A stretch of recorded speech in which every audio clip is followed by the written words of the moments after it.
Hello and welcome to Praise the Sunday. My name is Toby from the Kilobits, and I've just had a bit of an equipment malfunction, so I've reset everything to where it was, and we're going to go and take a crack at the Duke's dear Freja, hopefully this time without any issues.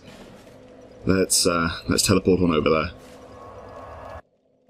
Right, to get to Freja, we're going to have to go through Tseldora, which is pretty great fun. It's the home of Pt, and hopefully I should actually get to tell you a little bit of lore this time round. And when I say lore, I use that in the most inverted commas.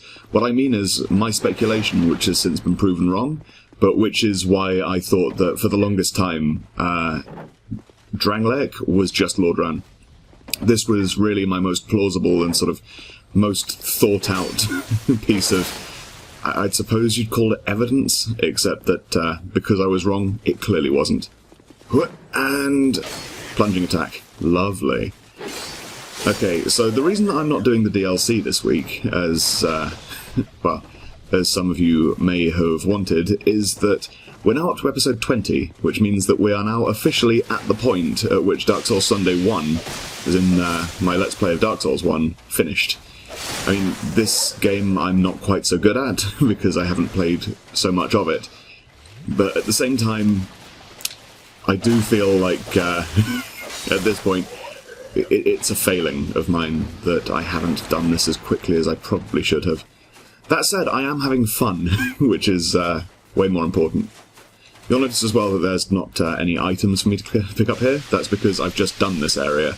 But fortunately I noticed that my audio wasn't recording before I killed Freja, which would have been kind of an issue. Oof, man, I sure love killing these tiny spiders. Definitely worth my time. Okay, so, Brightstone Cove Tseldora. Why did I think that this linked Lordran most closely than, well, more closely rather than anything else in the game? And that's kind of... it's kind of inferences from the environment combined with the fact that everything on the way here has been highly Seath based. Now, if we look at this area, it's a quarry or a mine, except that unlike the previous quarry, which was the Earthen Peak, and I can't remember what the area preceding it's called now. Sorry, I'm a little bit fried today. This isn't mining for, upgrade materials. There's not a lot of titanite to be found here. And, why is that? I hear you not ask, because how could you? This is me talking into a microphone.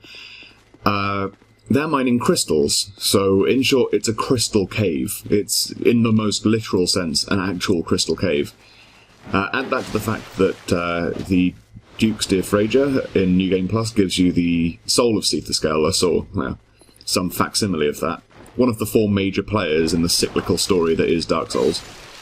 I just figured that, fuck it, this must be built on the ruins of the Duke's archives, at least, and that's why, the Tseldorans mine crystals from the Crystal Cave, and it's why, there's so much giant, like weird stuff that looks like it was created by Seath.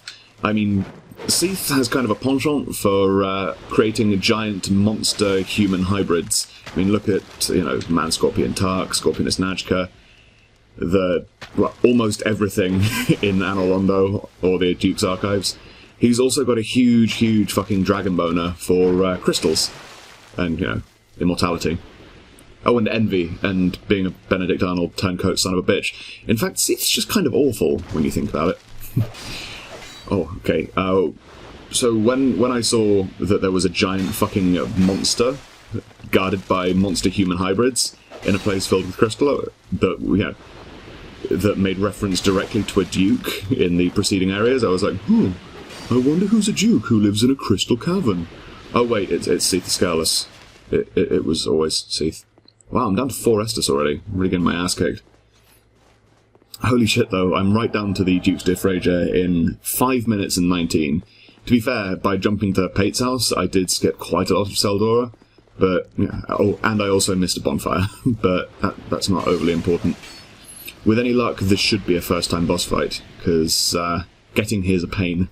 I'm not a big fan of Tseldora. I really like the design, I'm just not a huge fan of the area itself. Ah, shit, this means we're also probably going to miss the cutscene, because I've been through this fog door before. But, you know, no real words to say there. Okay, so, the reason that I summoned is that the Duke's dear Freja is surrounded by this swarm of putrid, weak little spiders, which wouldn't be so much of an issue if it wasn't for the fact that it's a giant fucking spider that spews poison and has sort of Robotnik lasers. Freja's not that much fun. I mean, she's cool, and she's not a dude in armour or a room full of weak dudes. Oh shit, here we go. Let's try and get through it. That worked. I mean, I don't think we went through it technically, but it still worked. Plus, you know, if you summon one dude here, Freja has 2 heads and thus 2 weak points, which means that, oh shit. Well, it means that, you know, we get 1 head each. Sorry if I seem like I'm babbling, by the way. The fact that I've had to redo this and try and remember all of the lore stuff that I said, and it's... Ooh, fuck you, fuck you, fuck you, fuck you. Jesus, Freja, you need to calm down. Ooh, High Knight Sword's at half integrity. But to be fair, Freja is at half health. Okay, that didn't go the way I was expecting it to. Whoa! No, we don't. No, we do not, Freja. Okay, you're going to take my sword, and you're going to love it. Sorry, that was a bit weird. Okay, I can't believe that this is our last Lord Soul equivalent, or you know, whatever it is. I do like that because there's 4 Great Lords in this, they could create kind of this weird cyclical time thing. I have used the word cyclical twice now. 3 times, in fact, in reference in this episode. But at the same time, that's kind of what Dark Souls 2 is all about. You know, this legend of swords and souls has been retold over sort of eternity, and Drangleic is just the most recent iteration of it. It's kind of like, you know, in The Matrix Returns, when Neo finds the Architect, and he's just like, there have actually been 6 the ones, you're nobody. And everyone freaks out. It's kind of like that, except no one freaks out, because you're just like, holy shit, well, this game is kind of massively depressing anyway. And in this, you're not even the fucking chosen undead or anything. There is nothing special about you. You are just a curse bearer, you know, you're just another undead. Come on, Boyd, we can make this together. Don't get vanquished. Ooh, maybe we can't make this together. Fuck it. Fireballs! I love that. Oh wow, Boyd's alright. Actually kind of healed. Okay, we're going to leave Boyd as a decoy to... Ooh, sorry Boyd. To deal with those spiders, I was going to say. Ooh, been vanquished, and there's 1 more hit on Freja. And she's doing the big laser thing. Come on. Okay. Thank goodness. I thought that she couldn't laser through her own fucking feet. Oh my goodness, you're surely joking. Ow! But nothing there should have hurt me. Just hit. Fuck! Oh, come on, you can't do it again. And 1 more! Come on! Just die! Holy shit! I thought that these tiny spiders were going to fuck me up. Oh... That was not alright. That was incredibly fucking spooky. Oh, also, this Great Soul you actually have to kind of pick up, which is weird. There we go, Great Soul embraced. Ah, that was... Ooh. Hello. Hello, weird dragon thing. You'll notice as well that the Great Soul, I forgot that happened, is directly underneath a dragon. With no eyes? Or, well, I think that might be an eye. Either way, it's Seath. not that dragon, particularly. That said, if Seath, you know, maintained his immortality, he could probably transcend the whole cycle of time and entropy, which would mean that could be Seath. Anyway, it's the Lord's private chamber. Hello, Tseldoran Lord. Ow. I'm just gonna Estus quietly. Anyway, so the Lord's gone hollow, and now he's nobody. Now he's a corpse. But it is nice though, because you know, gives you a key, a fragrant branch of yore. Not sure what that key does. I think there's a locked door in. Oh, hello, Vengal. You remember that dude's head that gave me the helmet? Maybe I'll put some picture-in-picture to demonstrate the dude that I'm talking about. Well, he's just a head in a forest, and this is his body. And it's rampaging and killing adventurers. And now it's my bitch, and I have the entire Vengal set. So that would be fun for some cosplay at some point. Anyway, let's light this bonfire and head over to the Shrine of Winter. Ooh, this is exciting. With any luck, we can actually make it to Castle Drangleic before the... Please. Please. Anyway, let's head on out. Fuck, excitement. So, now that we've got the 4 Lord Souls, ooh, and we can talk to the Emerald Herald about levelling up. Let's ask her a question. Yes, I am blessed with a myriad of souls. And yes, I'm going to make my way to the castle. Oh, this is exciting. Okay, so... we're going to need at least 40 strength. So let's take that up to 35 and... up our equipment load. There we go, now that's a nice round number. Ooh, that does sit well with the many mental issues I have. Okay, so that's that. At which point we'll now travel to the... where is it? The Shaded Woods. Okay, the Ruined Fork Road.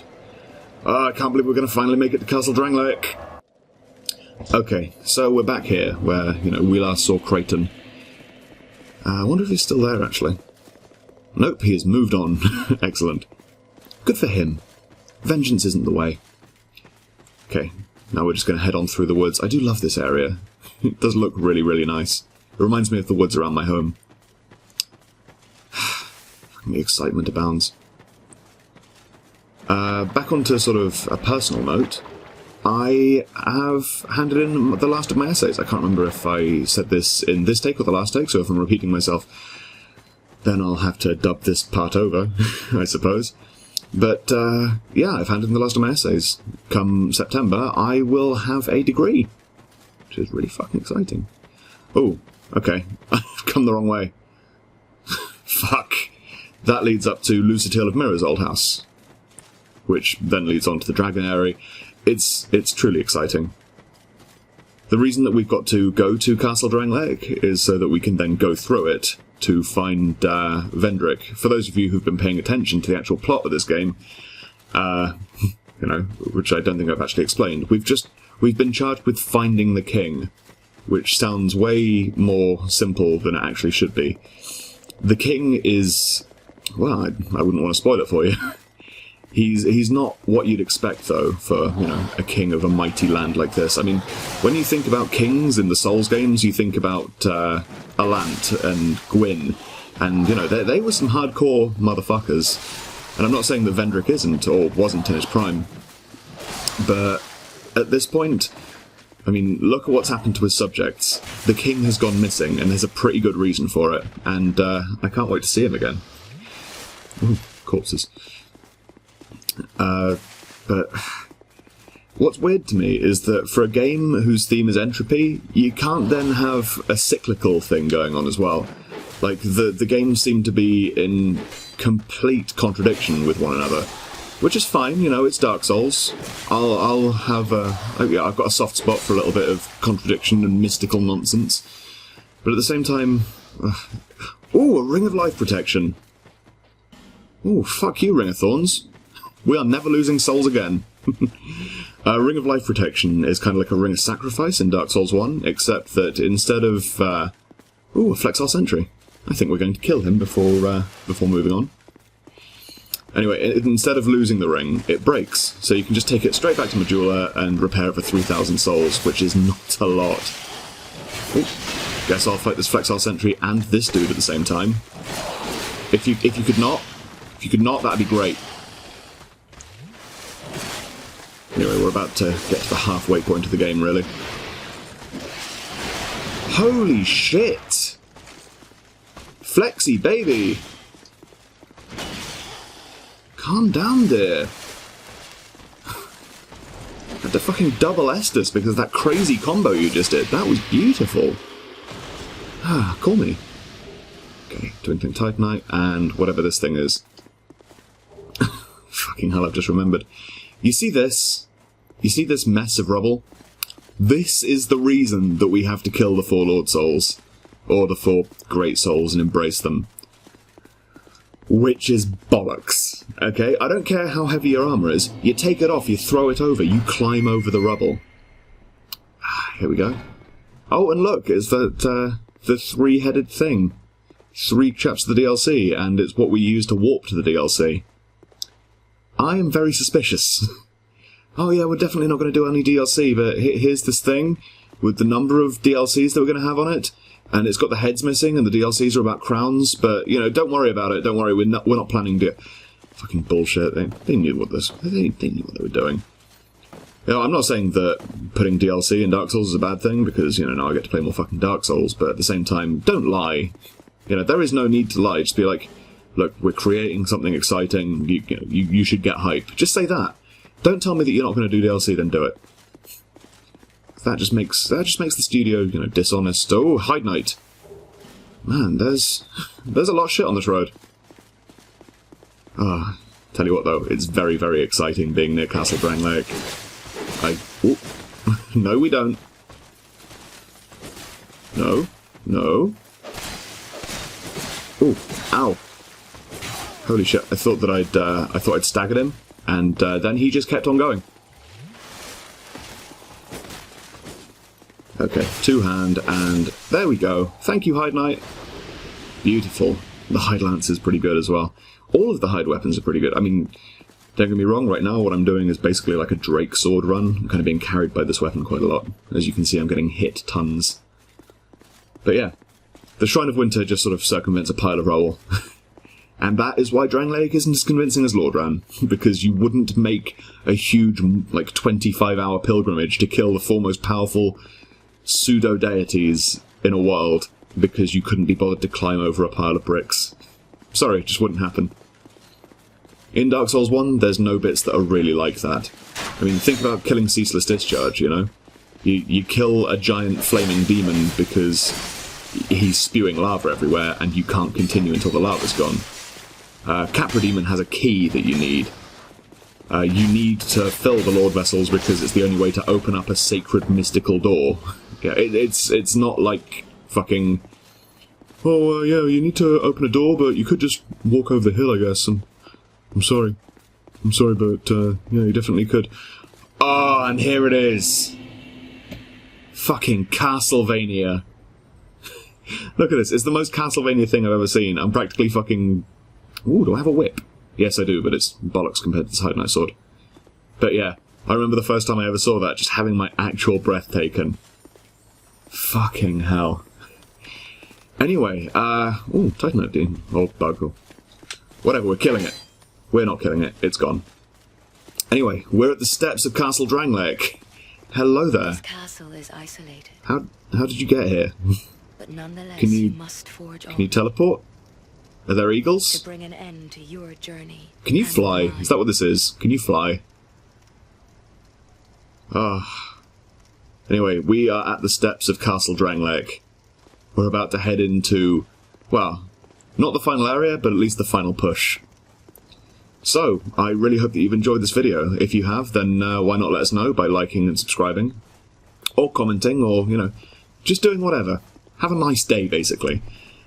If you like the Kilobits, then you can find us on Twitter at twitter.com/thekilobits and on Facebook at facebook.com/thekilobits. I'm going to leave it here, I think. What a sight.